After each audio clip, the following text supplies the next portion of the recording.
unapouza bia yako na umetengeneza bar au lounge yako,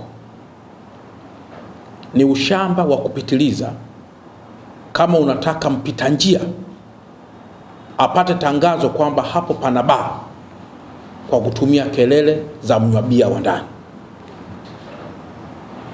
Maeneo yote ambayo yameendelea, baa yako inakuwa na vipande vipande, kwa maana anayetaka mziki anakuwa ndani maeneo ambayo yamewekwa facilities, na ambaye hataki mziki anakuwa katika eneo ambalo halihitaji kuwa na kelele nyingi. Kwa nini tunaita kelele? Nachukulia mfano mmoja tu. Chukueni baa ya samaki ilipo, chukueni labda wavuvi ilipo, chukua labda Element ilipo, alafu kila moja a volume up to the end. Kama hilo eneo mtasikilizana, linabadilika, linakuwa ni eneo la Kiswahili badala ya kuwa ni eneo nadhifu. Maeneo nikianza kwa mfano Masaki, ni ushamba tu mdogo umetukuta hapa katikati, tukidhani kwamba kila nyumba inaweza kuwa baa. Na huu ni ushamba ambao tumesha upata kutoka kwenye halmashauri kwa kutoa vibali ovyo kila mahali na kudhani kwamba hili ni taifa la walevi. Maendeleo, ndugu zangu, ni kuchagua. Tunasema tufanye biashara saa 24, lakini ni aina gani ya biashara unaihamasisha ili wananchi wako katika taifa waendelee kuwa salama na wawe ni rasilimali watu wenye tija kwa taifa lao.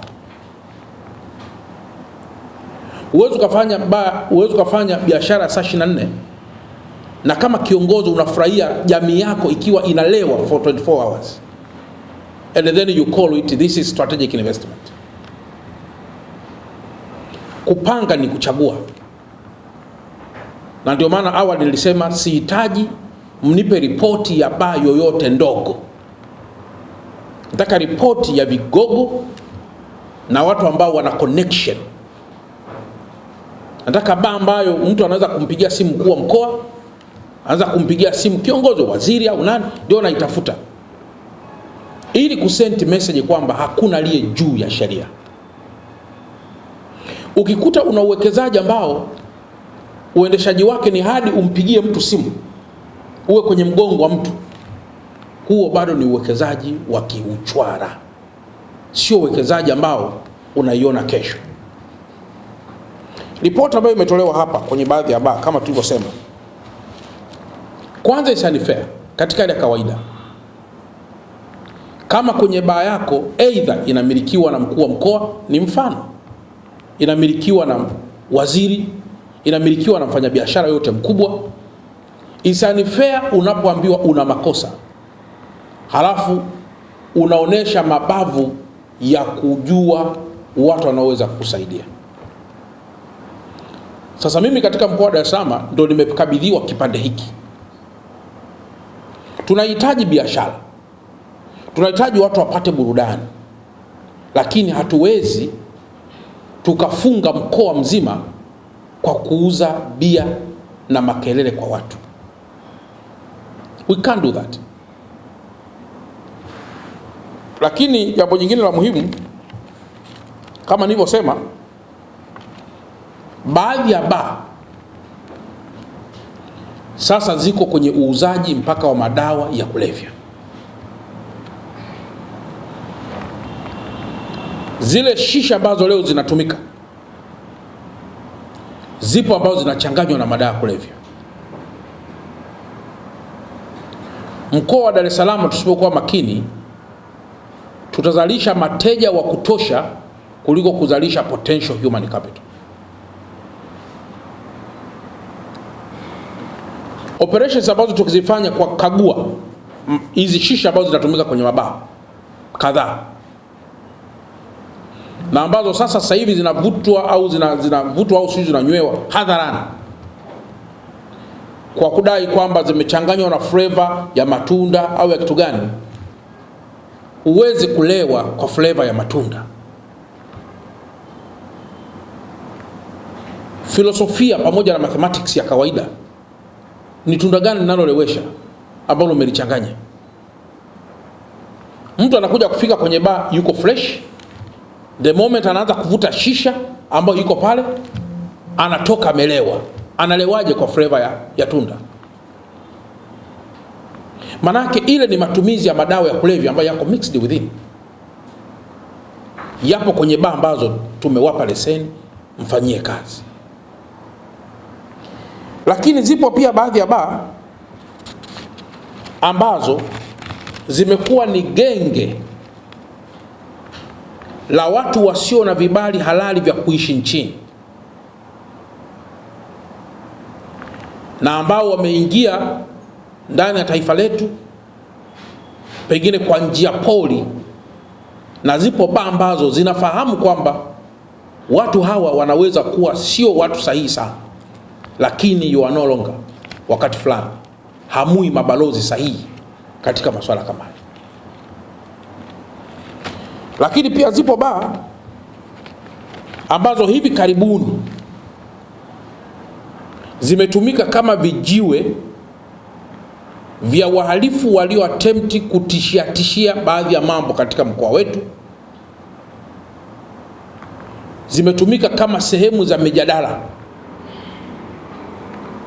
kwa hawa walopokaji wachache ambao kwa muda mwingi wanataka kuliharibia taifa letu, mwenendo wa amani na utulivu tulionao. Baa kama biashara zingine lazima uwe balozi sahihi wa chochote ambacho unadhani kinaweza kuwa na ishara za matishio. Lakini pia baadhi yenu hamfanyi hivyo. Mnachokizingatia ni upatikanaji wa fedha, lakini pakichafuka huwezi kupata fedha, na wewe mwenyewe ukivamiwa huwezi kupata fedha. Na ndio maana mnakuta hata mabouncer ambao tunasema tunaweka kwenye baadhi ya milango na kila kitu, hawana uwezo patakapochafuka hapa. Hakuna bouncer utamuona barabarani, kwa sababu hakuna bouncer ambaye hajawahi kuogopa kifo. Bouncer mkuu anaweza kuwa kifo kwa bouncer ulionaye wewe.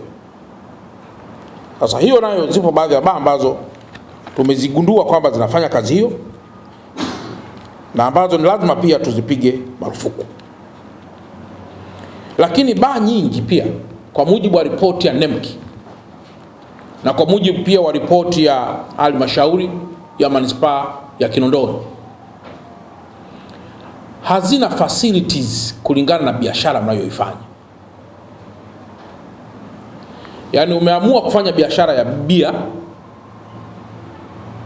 ila kila watu wakija hauna bia. Kwa lugha nyepesi, umeamua kufanya biashara ya bia au ya vileo, lakini hutaki kufunga au kufanya yale masharti ambayo umepewa. Moja, ukumbi wako kuwa katika hali ambayo sauti haiwezi kutoka nje.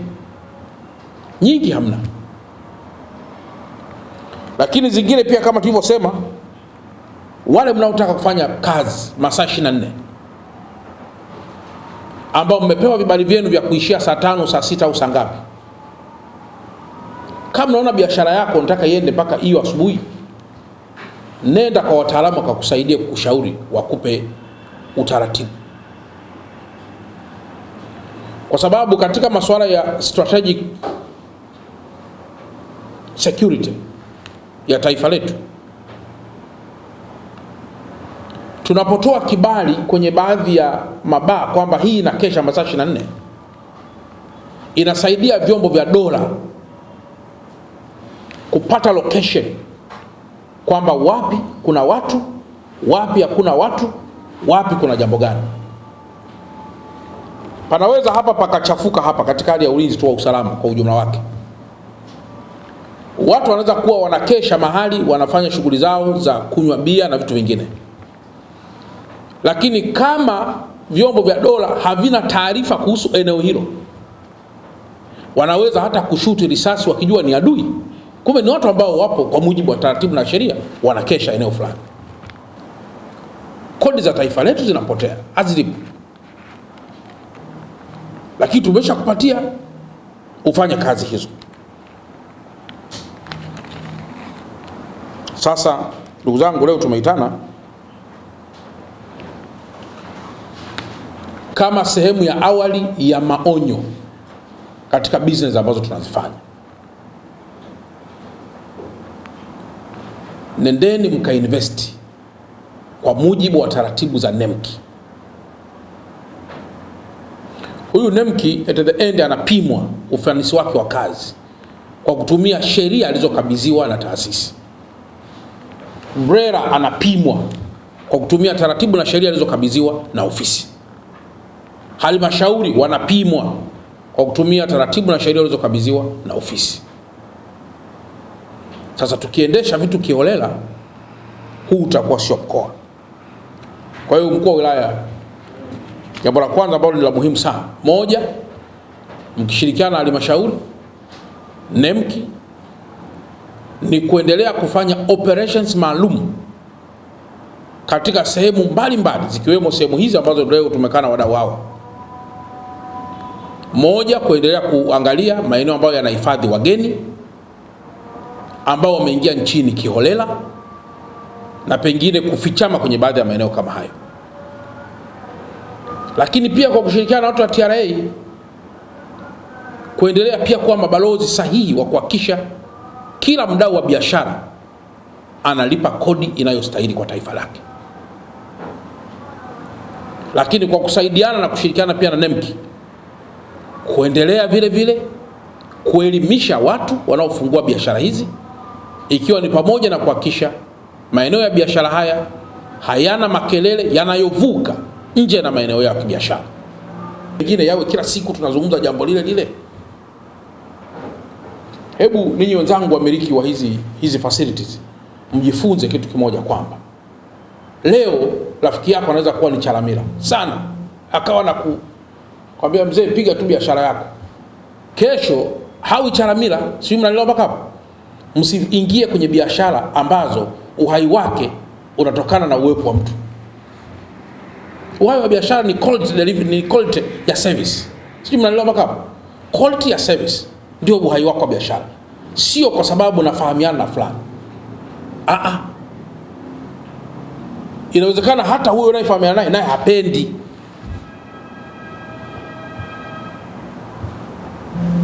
Kwa hiyo kwa ukaidi ule, hata jana nadhani kuna watu walikuwa wanatakiwa walale ndani, si ndio?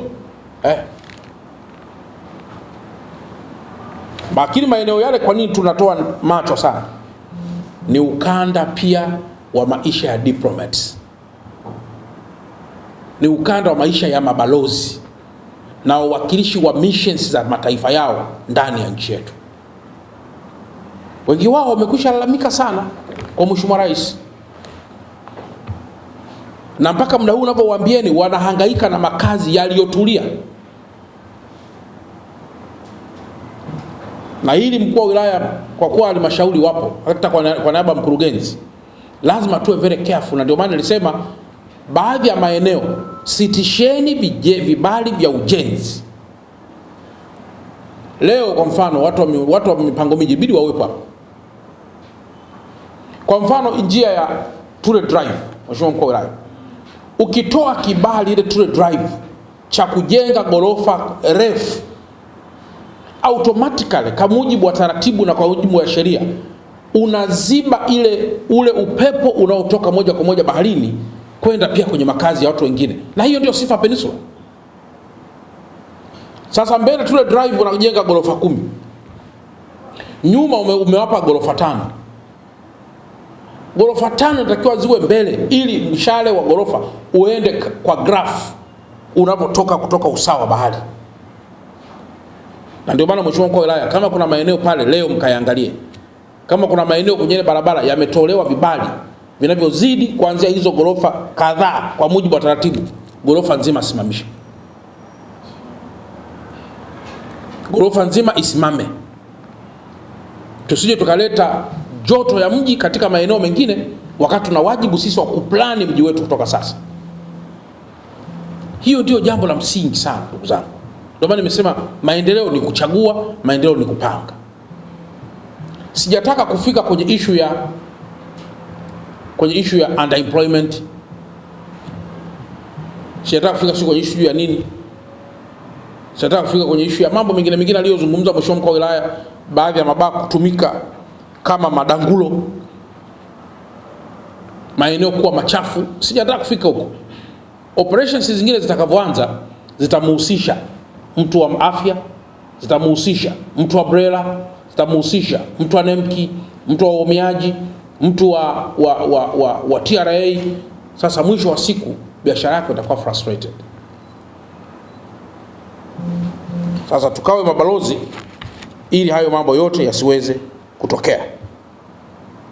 Lakini mwisho,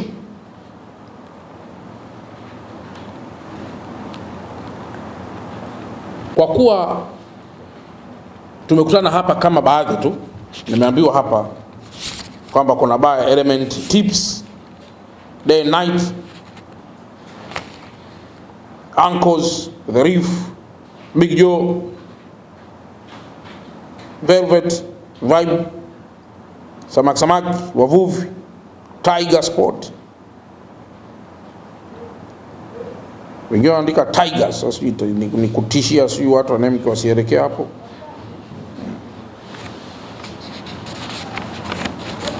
Ninyi mkawe mabalozi kwa watu wengine.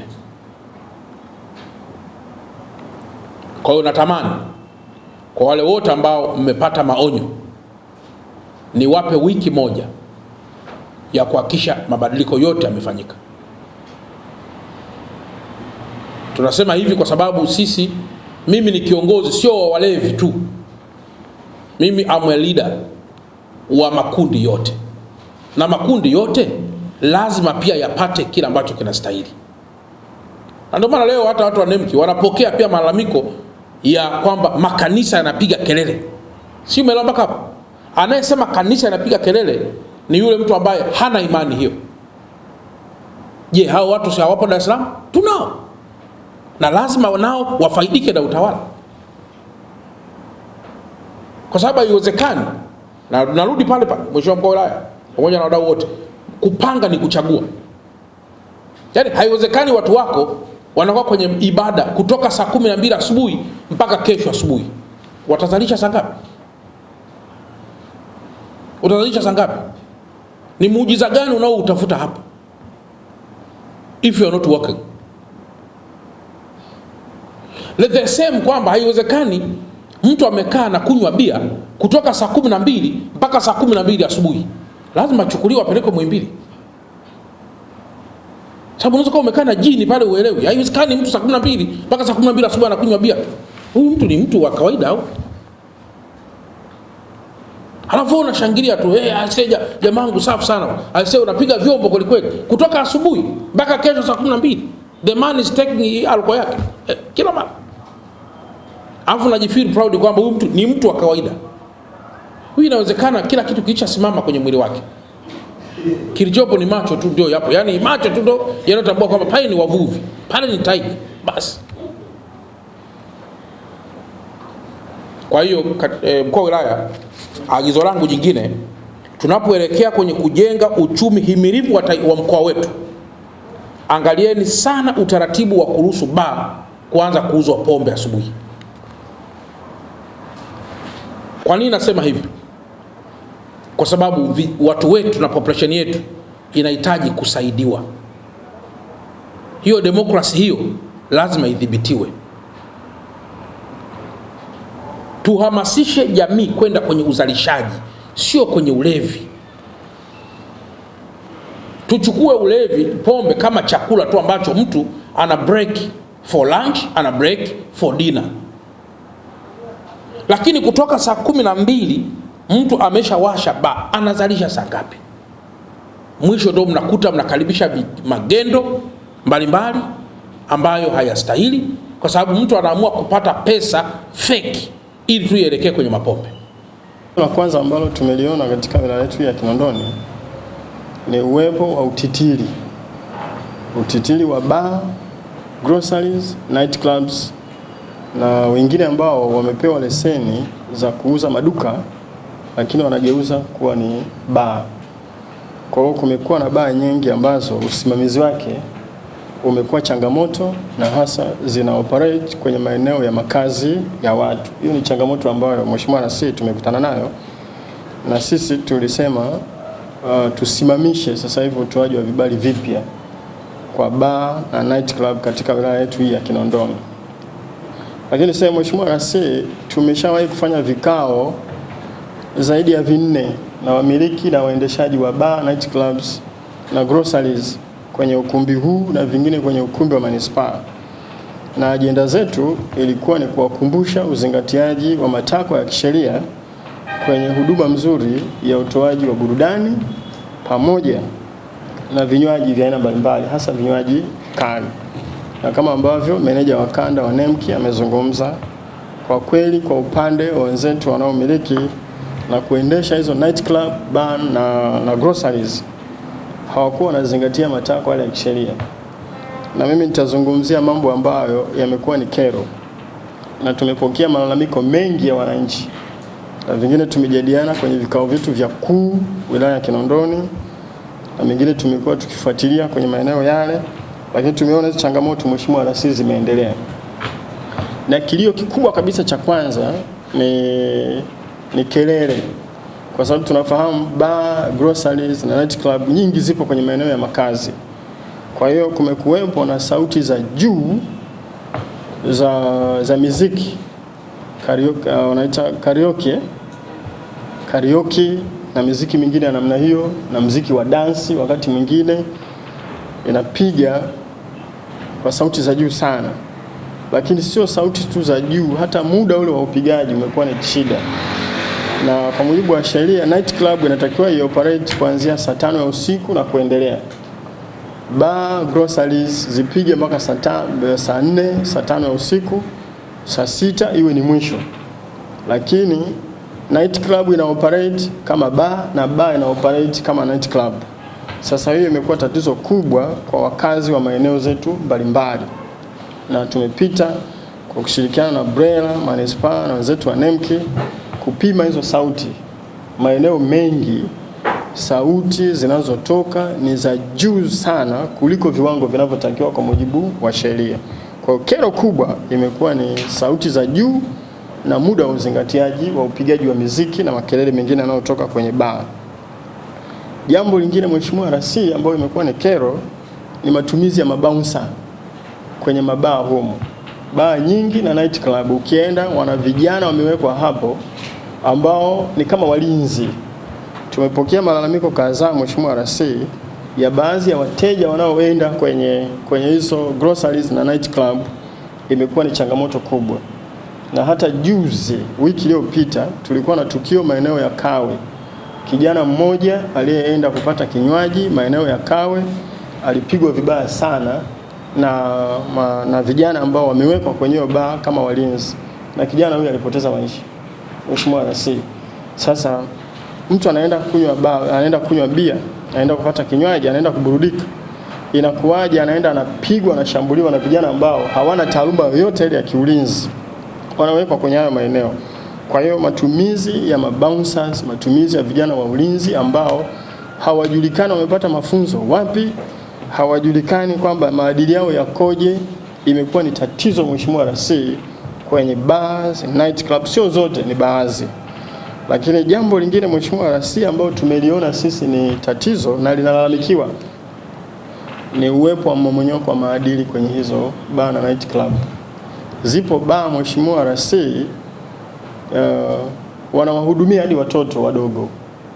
Wanafanya kazi kwenye hizo bar watoto ambao walipaswa wawepo kwenye maeneo ya shule, lakini wapo ambao watoto wadogo wanaingia kwenye hizo bar. Lakini mbaya zaidi, kuna bar ambazo tumeweza kuzifungia ni kwa sababu ya kubadilisha matumizi. Badala ya kufanya pale kuuzia vinywaji, imekuwa ni sehemu ya kufanyia ngono. Kwa hiyo kuna bar ambazo na night club zimebadilisha kabisa. Tumeona mmomonyoko mkubwa, na kwa kweli tukasema hiyo sasa is too much, lazima tuzifungie. Kwa hiyo tumeshuhudia mmomonyoko mkubwa kwenye hizo bar wa matumizi ya watoto kwenye hizo utoaji wa huduma, lakini pia kumekuwa na unyanyasaji wa baadhi ya makundi hasa wanawake kufanyishwa biashara za ngono kwenye hayo maeneo, lakini na wenyewe pia kuruhusu hizo. Kuna baadhi ambao kwa kweli tunashukuru wametupa ushirikiano mkubwa, wameweza kuondoa kabisa hizo biashara hizo, lakini wengine bado, na hata ambazo tumezifungia hapa zipo pia ambazo tumezikuta biashara ya ngono inafanyika katikati pale, ni sherehe kabisa inafanyika ya ngono, kitu ambacho kwa kweli ni kinyume kabisa cha sheria, lakini pia ni kinyume cha tamaduni, mila na heshima zetu sisi wa Tanzania.